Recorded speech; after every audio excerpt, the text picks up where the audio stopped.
পোশাক শিল্পে অস্থিরতা পতিত স্বৈরাচারের সুবিধাভোগী মালিকদের পরিকল্পিত চক্রান্ত। পোশাক শিল্পে অস্থিরতা সৃষ্টি পতিত স্বৈরাচারের সুবিধাভোগী মালিকদের পরিকল্পিত চক্রান্ত বলে অভিযোগ করেছেন বিএনপির সিনিয়র যুগ্ম মহাসচিব রুহুল কবির রিজভী।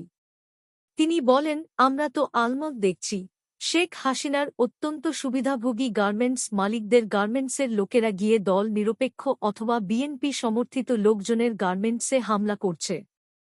এটা আমরা তথ্য নিয়ে আপনাদের বলছি। কে নজরুল ইসলাম, কে সালাম মোর্শেদি, এরা আওয়ামী লীগের সুবিধাভোগী নয়। এরা আওয়ামী লীগের এমপি ছিল না।